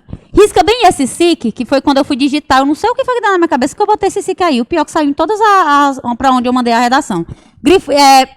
Risca aí o SICzinho, tá? Vamos lá. Como deveria. Já que milhares de indivíduos sofrem com preconceito associado às condições mentais. Tal fato está relacionado à falta de centros dedicados a receber denúncias e a punir os agressores. Carência essa mais evidente nas zonas rurais. Presta atenção nesse termozinho aí que ele colocou.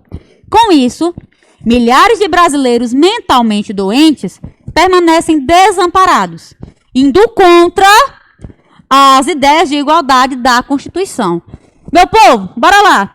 Qual foi o repertório usado na introdução? Idade Média. Todo mundo aqui já ouviu falar sobre a Idade Média, certo? Qual foi o repertório do primeiro desenvolvimento?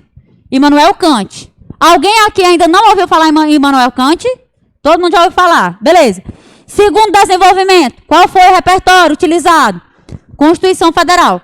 Todo mundo já ouviu falar. O segredo para você tirar nota 1000 na redação do Enem não é o repertório que você usa.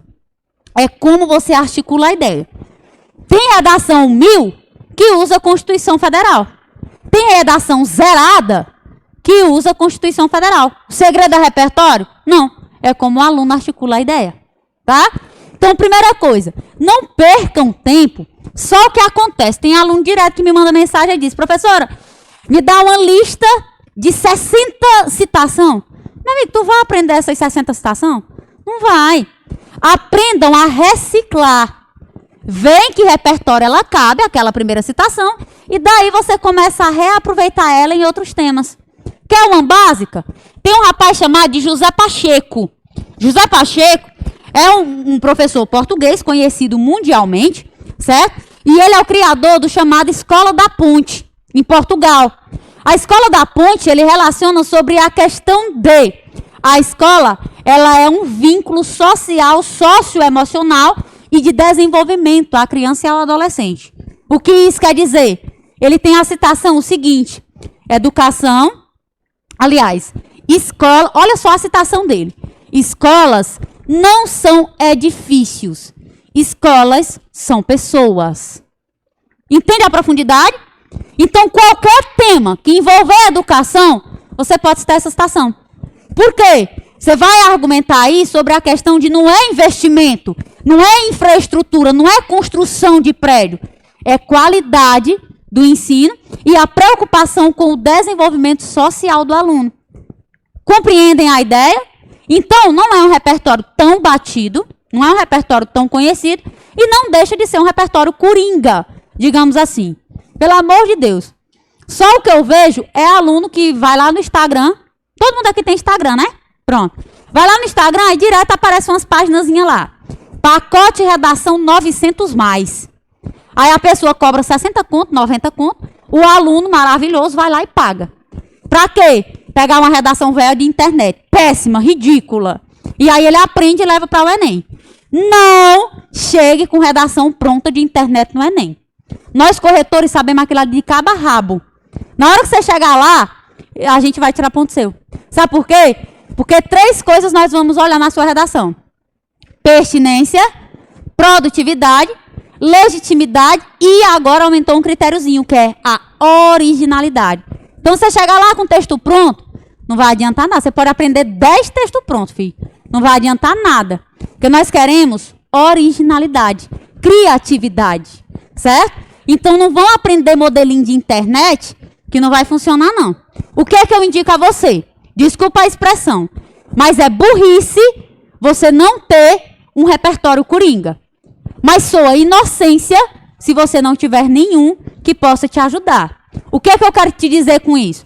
Não é para você aprender modelo pronto de internet, mas tenha repertórios que você pode reciclar, que você pode reaproveitar em vários temas, porque isso facilita o tempo, tá? Isso te dá a ideia que você pode... Ele é um gancho argumentativo que te dá ali mais ideias para você argumentar e você não fica vítima de repertório. Porque esse negócio de você aprender repertório pronto, redação pronta, vai chegar um tema que você não vai conseguir argumentar. Principalmente quando o Enem, se ele quiser, ele trazer frases bem densas. Propostas de redação bem densas, tá? Aí o bicho vai pegar. Por exemplo, uma coisa é eu ter um repertório sobre violência contra a mulher. Outra coisa é eu conseguir encaixar esse repertório dentro do tema, por exemplo, o aumento dos casos de violência doméstica à mulher durante o período de isolamento social em tempo de pandemia. Aí é difícil encontrar um repertório que encaixe violência contra a mulher e pandemia. Entendeu a diferença? Então não é só ter o repertório, tem que ser um repertório que ele realmente consiga fazer diferença na sua argumentação. Ok? Voltando, vejam aí que são 3 repertórios conhecidos, que vocês têm conhecimento, que vocês sabem utilizar. Vocês são capazes, sim, de tirar 1000 no Enem. É só produzir e não ficar vítima de repertóriozinho que tudo vê na internet. Recentemente, uma aluna, eu falei de agronegócio, e aí uma aluna chegou para mim com uma música de internet. Não sei se vocês já viram aí a música no Instagram. Acabou a água, tomar banho de leite, acabou... Pasme, a menina trouxe aquilo ali pra mim. Eu olhei e me deu vontade de matar ela, né? Trouxe igual o pescoço da galinha. Mas aí, olha só como a menina argumentou. Olha só. Ela pegou a ideia e ela trouxe o seguinte. Ela pegou a questão de que acabou a água, tomar banho de leite. No lugar de... Eu tenho certeza que o MCzinho que fez aquela música, a última coisa que ele pensou foi em agronegócio. Então, você quando ele fez aquela música, ele não pensou em agronegócio, não. Só que o que ele evidenciou? Raciocinam comigo. A quantidade de leite que é produzido, a águazinha, quem é da roça sabe.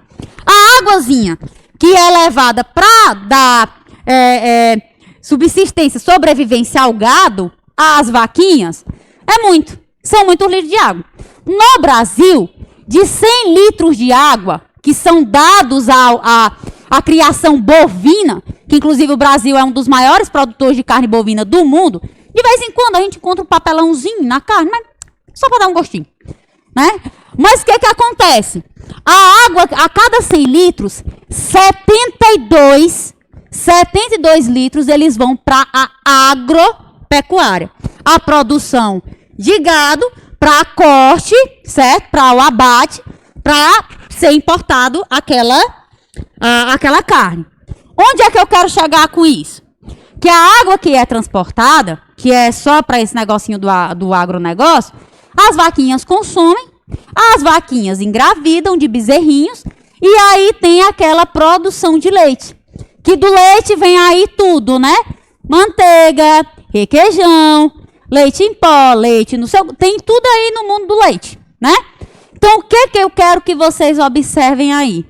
A quantidade de água que é destinada ao agronegócio, a gente sabe que nós estamos em uma crise hídrica fortíssima. Inclusive, é a nossa teminha, viu? Se der tempo, eu dou hoje, se não, próxima sexta, já saibam aí que o teminha da semana é crise hídrica. O que acontece?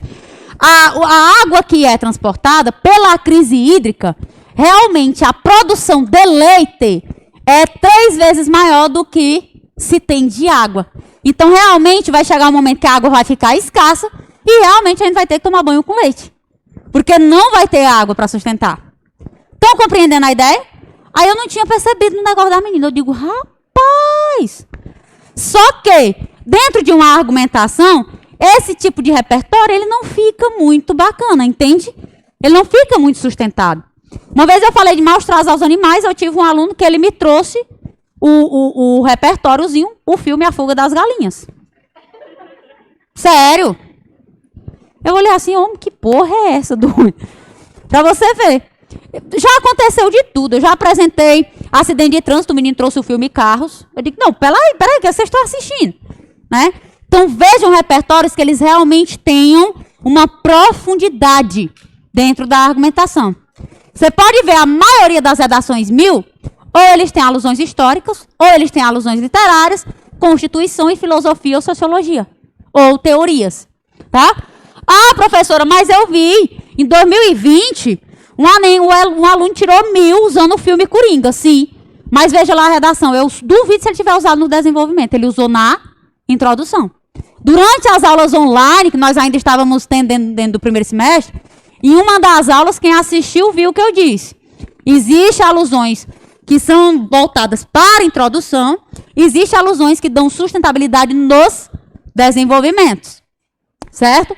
Leis, Constituição, teorias, filosofia, sociologia, alusões históricas, porque elas dão uma autoridade, elas dão uma consistência na argumentação. Compreenderam? Vamos lá.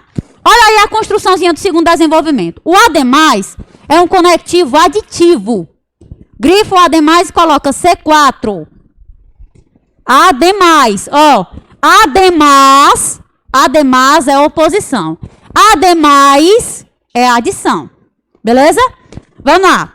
Ademais, a atitude insuficiente do Estado, que é isso aí, retomada da tese, em acolher as vítimas precariamente, potencializa a estigmatização. Retomada, reafirmação do tema.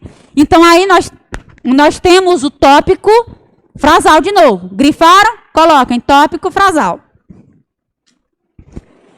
Colocaram? Vamos lá.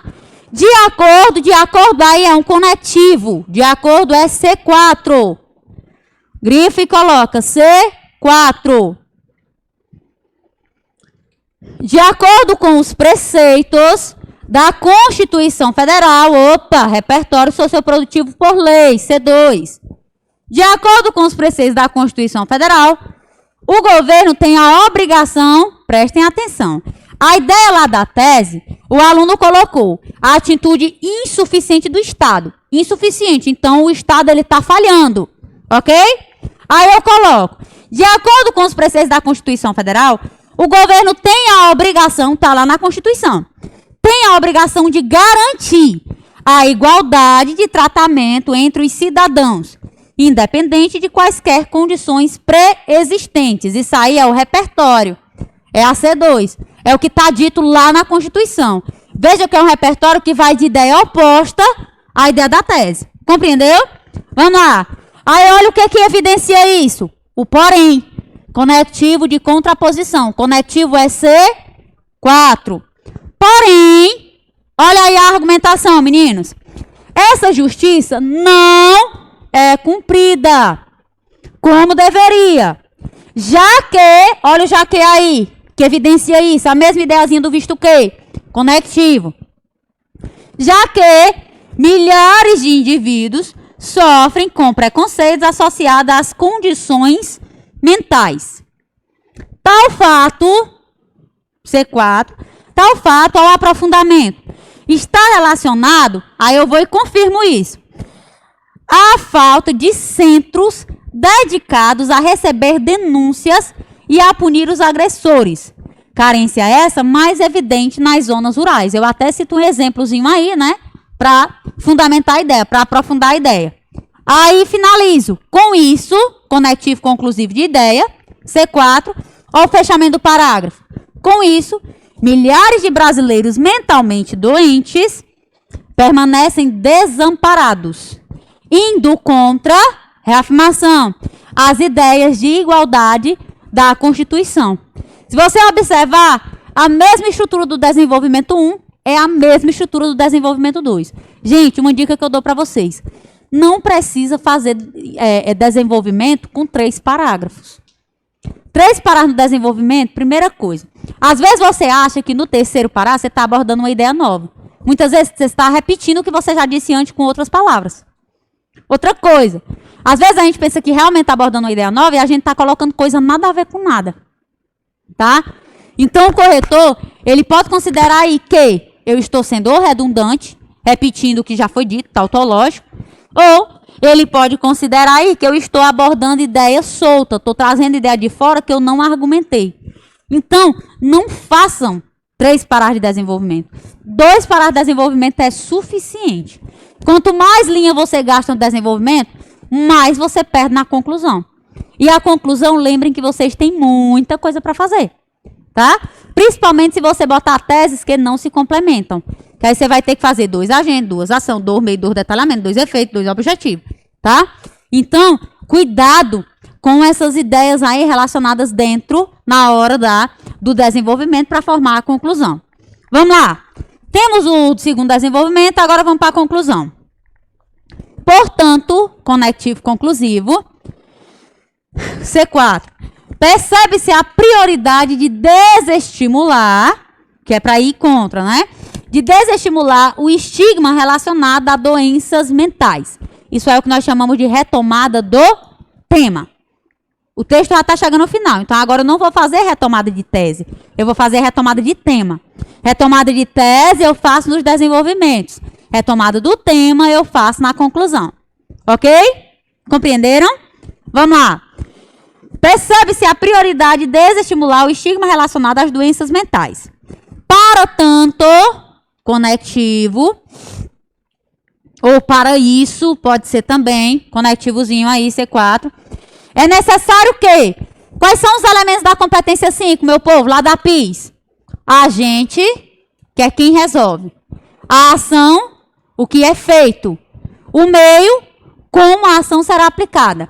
O detalhamento é uma informação, uma justificativa, um exemplo, uma especificação da ação ou do meio, ou do agente, tá? E o efeito, que é o objetivo, tá? O resultado, qual a intenção de resolver aquele problema. E a finalidadezinha é o que nós chamamos de final feliz, né? Que é a frasezinha final do texto, ok?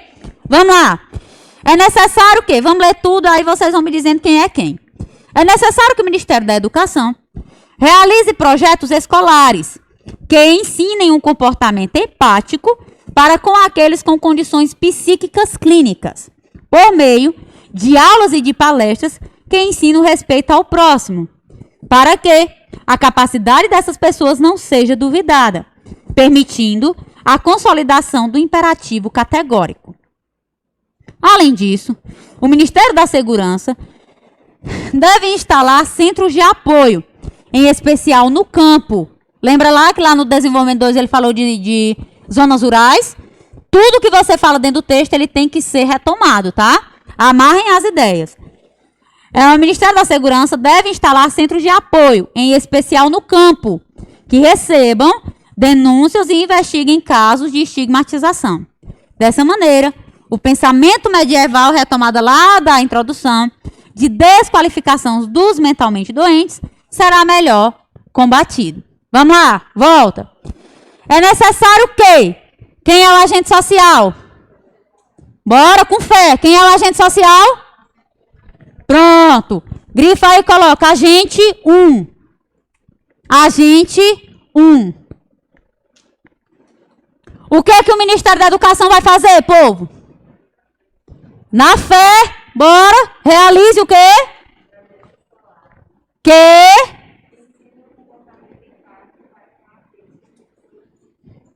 Pronto, isso aí é o quê? A ação. Quem é que delimita a ação? O verbo no infinitivo. Ó, olhem aqui para mim. Nada de colocar verbos poderia, deveria, faria, nada com ia. Nada com ia. Deve, faça, promova, fiscalize, obrigue, tudo no verbo no infinitivo ou no imperativo. Os verbos na conclusão, eles têm que ter a ideia de ordem. Eu peguei algumas redações aí que colocaram deveria, seria necessário, deveria ser feito, não pode, tá? Por quê, professora? Porque causa ideia de suposição. Quando eu digo deveria, dá a ideia de que pode ou não acontecer. E a nossa conclusão tem que ser algo, em tese, né? Efetivo. Então, eu não posso colocar verbo de suposição. Outra coisa que eu observei muito na redação de vocês. Vocês se colocam muito dentro da redação. Nossa sociedade, vemos, conhecemos, sabemos. Não pode. Não pode. Sabe-se, é observado, é notório, se mantenham distante do texto. Nada de colocar-se dentro do texto com a primeira pessoa do plural. Nada de nós. É sempre a terceira pessoa do singular. Tá? Nossa sociedade. O corretor sabe que eu sou brasileiro. Ele sabe. Tá? Que eu sou aluno do Brasil. Papapá. Ele sabe. Mas você não vai colocar nossa sociedade. Você vai colocar a sociedade brasileira. Sabemos. Sabe-se. Ou é sabido. Ok? Notamos. Nota-se. É notado. Tá? Se mantenham imparciais dentro do texto. Belezinha? Nada de colocar nós, de se colocar dentro do texto aí agora, tá bom? A partir de agora, vamos lá. O que é que ele vai fazer mesmo? Realizar projetos escolares que ensinam o comportamento empático para com aqueles com condições clínicas. Vamos lá. Cadê o meio? Qual é o meio aí? Bora, meu povo. Vamos deixar a menina sozinha mesmo? Bora. Por meio de...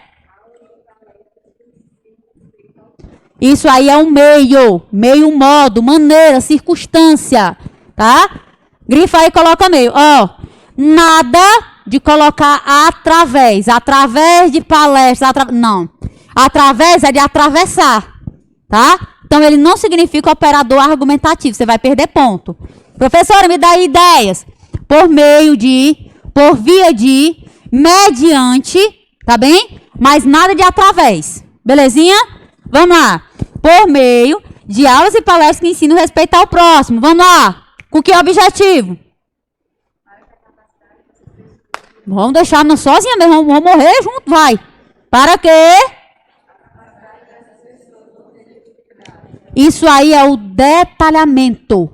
Lembrem, nós temos 4 tipos de detalhamento. Detalhamento por especificação, detalhamento por exemplificação, detalhamento por justificativa ou especificação e detalhamento efeito do efeito.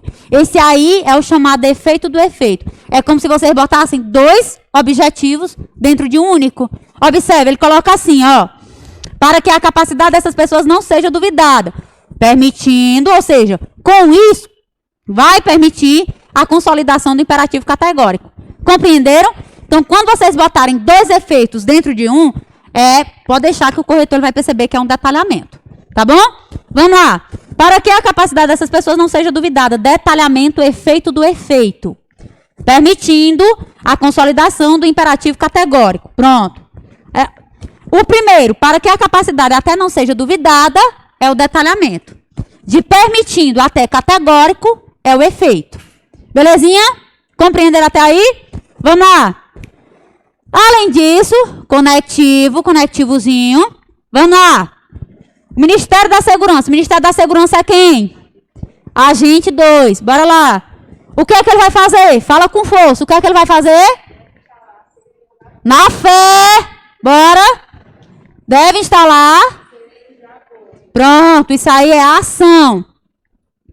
Aí ele coloca bem assim, meninos, ó. Em especial no campo. Detalhamento por especificação.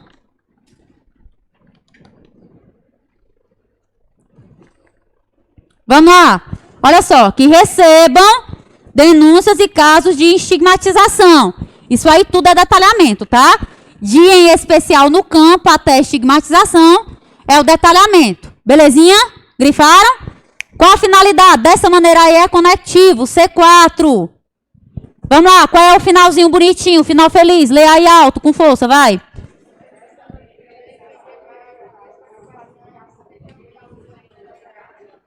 Pronto, isso aí é o chamado final feliz. Agora eu pergunto para vocês, volta. A primeira solução, tem agente? Tem agente social? Na fé, meu povo, vou morrer, não comer não. Tem agente social? Tem ação? Tem meio? Tem detalhamento? Tem efeito. O segundo, tem ação? Tem agente? Tem detalhamento? Tem meio? Tem efeito? Mas a primeira está completa. Então, ele ganhou os 200 pontos na 5 pela primeira que está totalmente completa. Prestem atenção.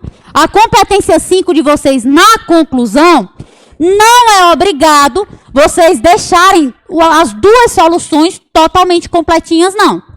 Vocês vão ganhar ponto pela que estiver mais completa. Aí você pensa, então quer dizer que eu só preciso solucionar uma ação? Não.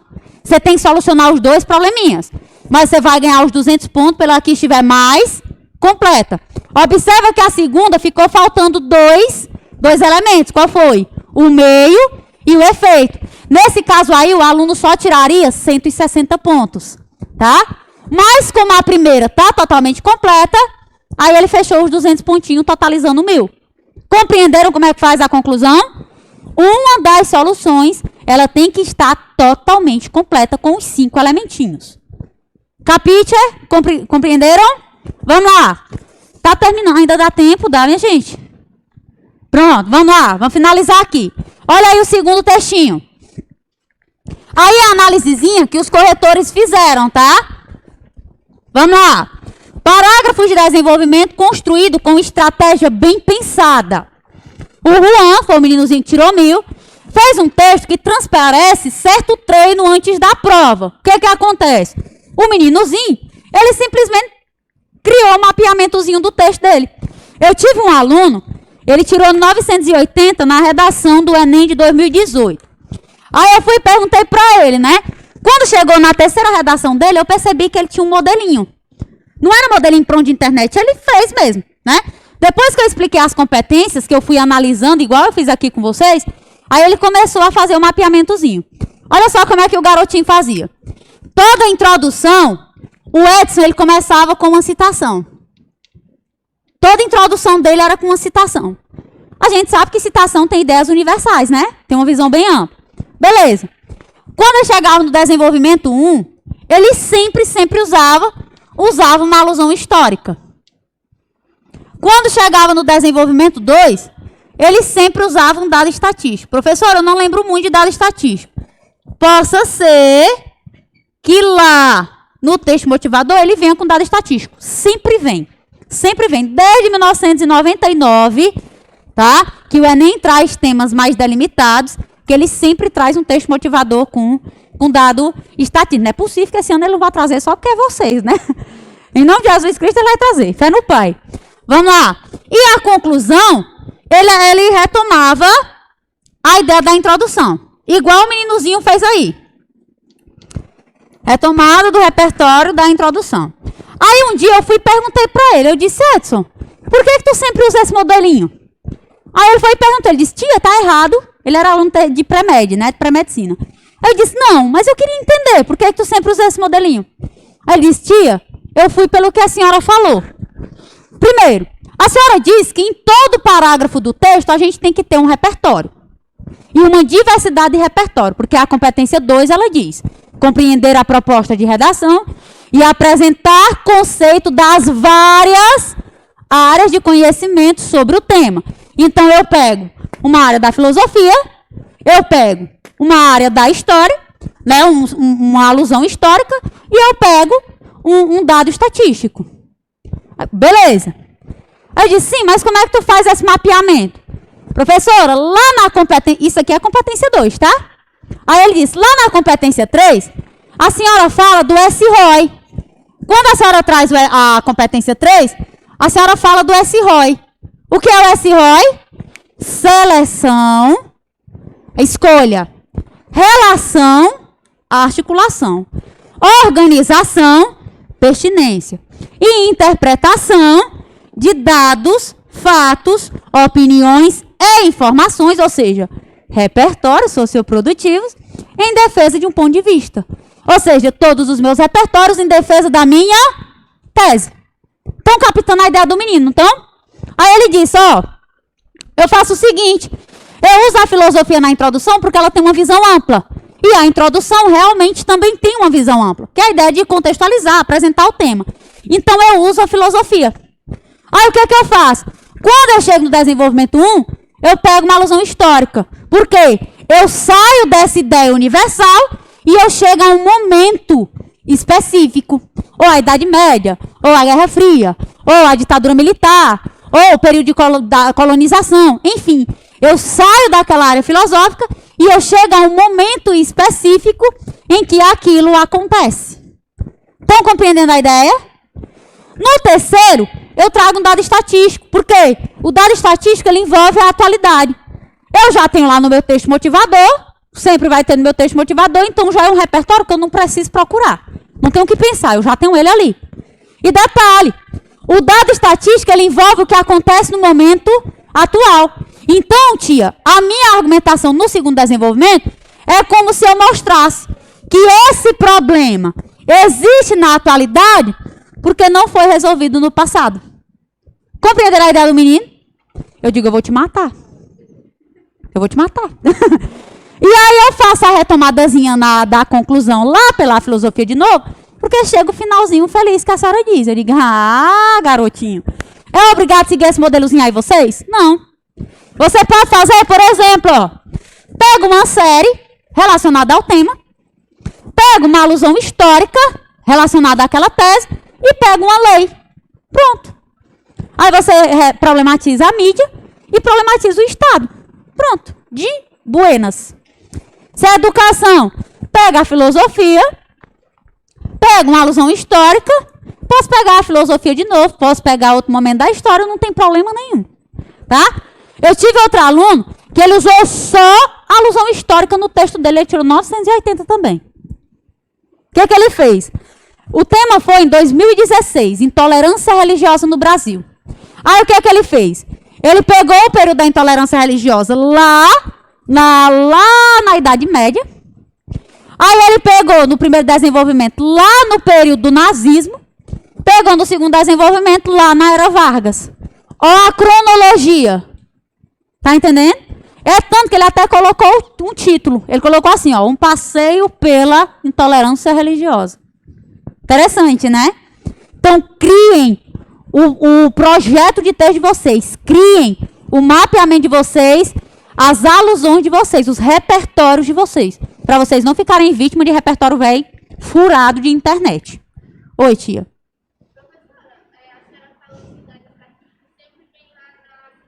Sim.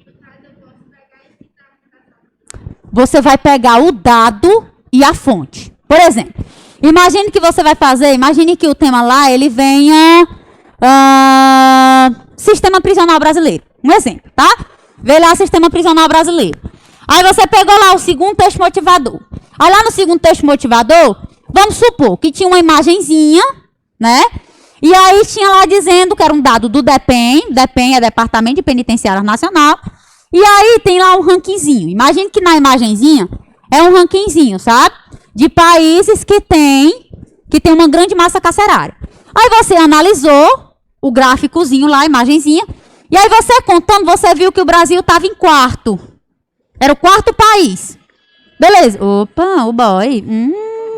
Adoro. Aí, o que é que você vai observar aí?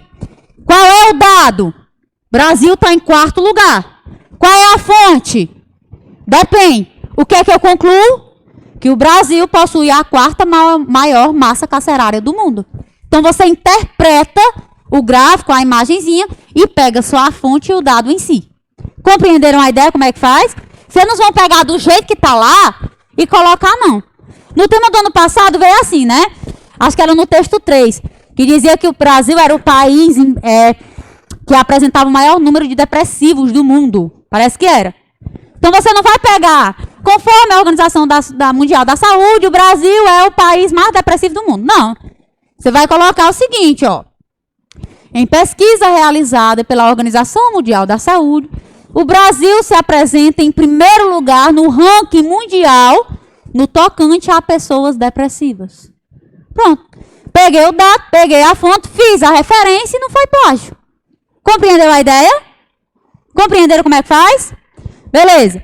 Vamos ver aí rapidinho como foi que o Juanzinho fez. Tô terminando, libero já vocês. Vamos lá. O Juan fez um texto que transparece certo treino antes da prova. Como assim? É possível ver por meio da estratégia que utiliza para compor seus 2 parágrafos de desenvolvimento. Qual foram as 2 estratégias? Immanuel Kant no primeiro e Constituição Federal no segundo.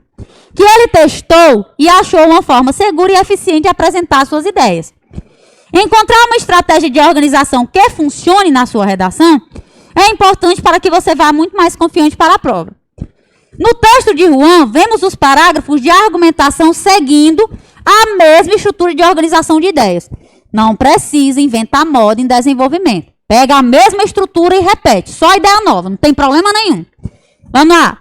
Havendo apenas a mudança do conteúdo de cada um. Vamos ver como é a estrutura que ele fez? Problemática, o que será trabalhado no parágrafo. A problemática aí é o tópico frasal, certo?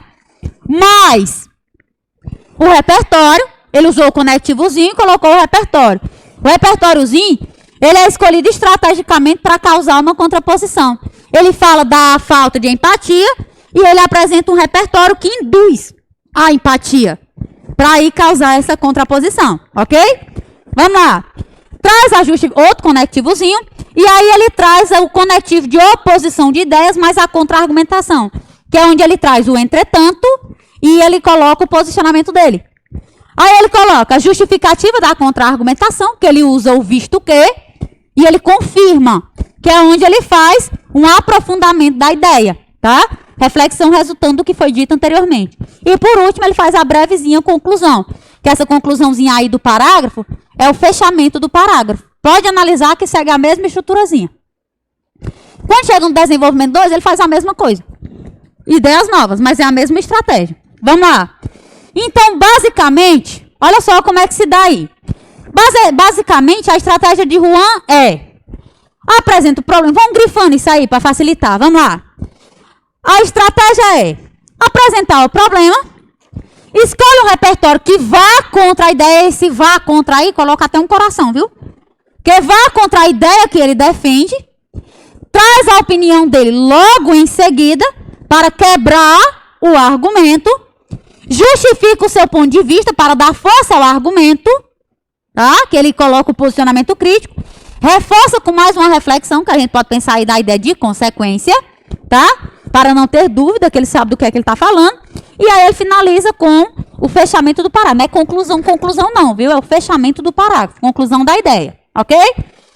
O Juan poderia ter feito o segundo parágrafo de desenvolvimento de outra forma, mas escolheu trazer a mesma estrutura para ambos, o que não é um problema. Isso mostra que ele encontrou um caminho seguro para a sua escrita. Pode seguir a mesma ideia. Olha, para ficar mais fácil. Outro ponto interessante a destacar é a escolha dos repertórios. Muitos alunos passam um bom tempo procurando por repertórios que sejam favoráveis ao seu ponto de vista. Mas, gente, não compensa vocês aprender 50 citação, não. Tem aluno que um dia antes da prova falta não dormir. Aprendendo repertório, aprendendo... Não compensa, não vale a pena. Pego 2, 3 citações por eixo temático. Eu vou fazer um materialzinho para vocês por eixo temático. E aí eu mando para vocês, para facilitar, vou mandar para a Nanda, para ela mandar para vocês. Tá? Que aí vocês vão poder reciclar por eixo temático. Eixo temático, por exemplo... em tema de meio ambiente. Qualquer tema relacionado ao meio ambiente, você vai poder usar ele. Professora, vai ficar as redações tudo igual. Primeiro que nós vamos variar, tá? E segundo, que não significa que o corretor que pegou a redação de Antônio Carlos é o mesmo que vai pegar a redação da outra pessoa, não. É vários corretores, tá? Então não fiquem com medo, não. Vamos lá. É destacar a escolha dos repertórios. Muitos alunos passam um bom tempo procurando por repertórios que sejam favoráveis ao seu ponto de vista. No entanto, o Juan fez o contrário. E ele tirou 1000, olha só. Colocou 2 repertórios que, em vez de irem a favor da sua tese, são contra. Saúde. Trata-se de uma forma de reforçar a tese por meio da oposição de ideias. Eu tenho um ponto de vista, grifa essa última partezinha aí, para facilitar a vida de vocês. Eu tenho um ponto de vista, que é a minha tese. Eu procuro um repertório que defenda o contrário, para fazer a refutação. E, em seguida, mostro que a ideia do repertório pode ser derrubada por meio do meu ponto de vista. Ou seja, o repertório, ele não é o ponto-chave do meu texto. Ele é apenas um gatilho para a minha argumentação. Ok? Então, vamos lá. Pode ser derrubado por meio de um ponto de vista. Estratégia válida e bem utilizada no parágrafo. E aí, fecha a redação. Compreenderam a ideia? Facilitou? Eu vou querer que vocês passem a fazer as redaçõezinhas de vocês nesse modelinho aí. Não é obrigado a pegar o mesmo repertório do menino, não, tá? Mas tentem fazer por contra-argumentação e por causa e consequência. É mais fácil. É mais... Oxe, já acabou a aula. Já acabou. Falta quanto? Ai, obrigada pela consideração de ficarem. Deu para compreender, né? Não deu tempo eu passar a teminha hoje, mas não se preocupe não que sexta-feira tem, tá bom? Beijo, good night. Lembrem que o sucesso de vocês só depende de vocês, tá? Cheiro. Qualquer dúvida é só entrar em contato. Boa noite.